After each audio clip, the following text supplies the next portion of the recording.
ओम श्री गणेशाय नमः। राधे राधे। मेरी बहन देवकी, आप इतनी सुशील तथा दयालु हैं। कृपया मुझे क्षमा कर दें। मैंने आपकी संतानों का जो वध किया है, आप उनकी मृत्यु से शोक संतप्त न हो।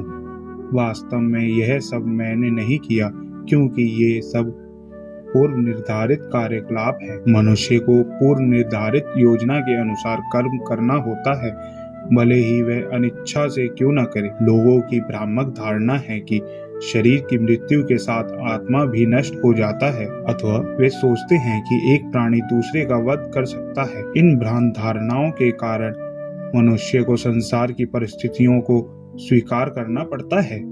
दूसरे शब्दों में, जब तक आत्मा की नित्यता का दृढ़ विश्वास नहीं हो लेता, तब तक मनुष्य अंता तथा अनिमान का कष्ट भोगता रहता है। हे मेरी बहन देवकी तथा बहनोई वासुदेव, मैंने आप लोगों के प्रति जो अत्याचार किए उन्हें क्षमा कर दे। मैं शूद्र हृदय हूँ और आप इतने विशाल हृदय हैं, अतः मेरे ऊपर दया दिखाएं और मुझे क्षमा करें। जब कंस इस प्रकार अपनी बहन तथा बहनोई से बातें कर रहा था, तो उसकी आंखों से आंसुओं की धारा बहने लगी और वह उनके चरणों पर गिर पड़ा। कंस ने जिस दुर्गा देवी को मारने का प्रयत्न किया था, उसी के वचनों पर विश्वास करते हुए उसने अपने बहनोई तथा बहन को तुरंत बंद मुक्त कर दिया। उसने स्वयं उनकी हथकड़ियां खोल दी और उनके प्रति परिवार के एक सदस्य की भांति वह सहानुभूति दिखाने लगा। जब देवकी ने अपने भाई को इस तरह पश्चाताप करते हुए देखा, तो वे शांत हो गई और अपनी संतानों के प्रति किए गए सारे अत्याचारों को भूल गई। वसुदेव भी विगत घटनाओं को विस्मरण करते हुए अपने साले से हंसकर बोले, हे भाग्यशाली साले, तुम भौतिक शरीर तथा आत्मा के विषय में जो कुछ कह रहे हो वह बिल्कुल ठीक है। प्रत्येक जीवात्मा जन्म से अज्ञानी है और वह अपने आप को भौतिक शरीर समझ बैठता है। यह जीवात्मा बुद्धि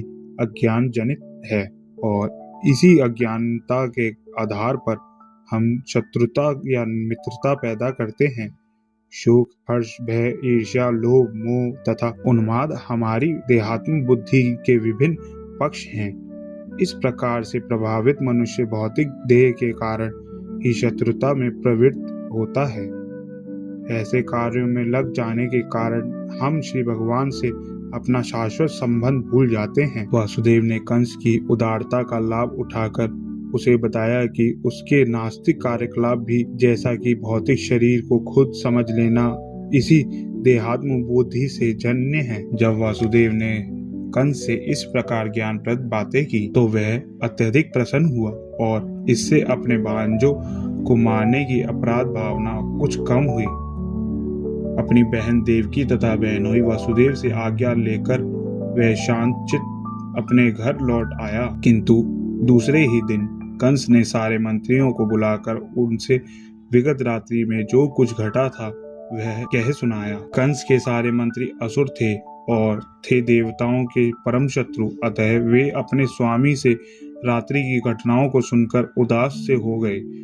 अधिक अनुभवी या विद्वान न होने पर भी वे कंस को इस तरह सलाह देने लगे, श्रीमन, हमें चाहिए कि सारे नगरों का समूह गांवों तथा गोचरों में विगत 10 दिनों में जितने बालक उत्पन्न हुए हों, उन सबको मार दिए जाने का प्रबंध करें। हमें चाहिए कि इस योजना को बिना किसी भेदभाव के कार्यान्वित करें। हमारा विचार है कि यदि हम ये कुकृत्य करेंगे तो फिर देवताओं को हमारे विरुद्ध कुछ भी करने का साहस नहीं हो सकेगा।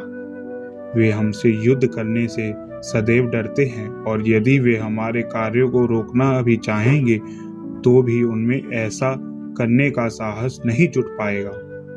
आपके धनुष की अपार शक्ति से वे भयभीत रहते हैं। निसंदेह हमें इसका अनुभव है कि जब जब युद्ध के लिए संतप्त होकर आपने उन पर बाणों की वर्षा की है, तब तब वे अपने प्राणों की रक्षा करने के लिए चारों दिशाओं में भागे भागे फिरे। अनेक देवता आपसे युद्ध करने में असमर्थ रहे हैं और उन्होंने तुरंत अपनी पगड़ी उतारकर तथा अपने बालों की ग्रंथियां खोलकर आपकी शरण ग्रहण की है और हाथ जोड़कर अपने प्राणों की भिक्षा मांगते हुए कहा है, हे स्वामी, हम आपके पराक्रम से भयभीत हैं, आप हमें इस घातक युद्ध से उबारिए।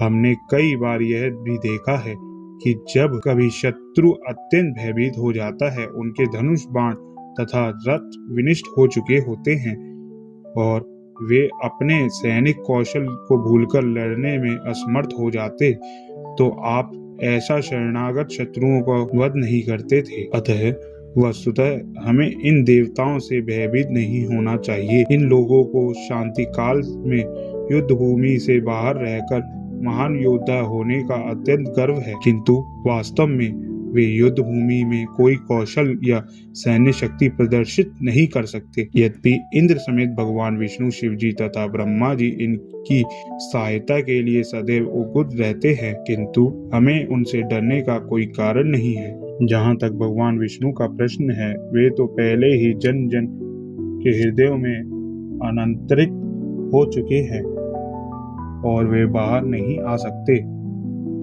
और शिव जी ने तो अपने सारे कार्यकलापों का परित्याग कर रखा है, वे पहले ही वनवासी हो चुके हैं।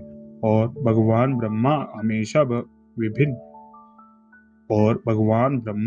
विभिन्न प्रकार की तपस्या और ध्यान में लगे हुए हैं। इंद्र तो आपकी शक्ति के समक्ष तिनके जैसा है, अतः हम इन देवताओं से डरने की कोई बात नहीं है, किंतु हमें असावधान भी नहीं रहना, क्योंकि देवता हमारे कट्टर शत्रु हैं। हमें अपनी रक्षा करने के लिए सावधान रहना चाहिए। उनको समूल नष्ट करने के लिए हमें आपकी सेवा करनी चाहिए और आपकी आज्ञा के पालन के लिए सदैव संदिग्ध रहना चाहिए। प्रेम से बोलिए राधे राधे और देखिए क्या जादू होता है, आपका दिल खुशी से भर जाएगा। कमेंट में लिखिए राधे राधे। इस चैनल को सब्सक्राइब करें और वीडियो को लाइक करना ना भूलें। राधे राधे।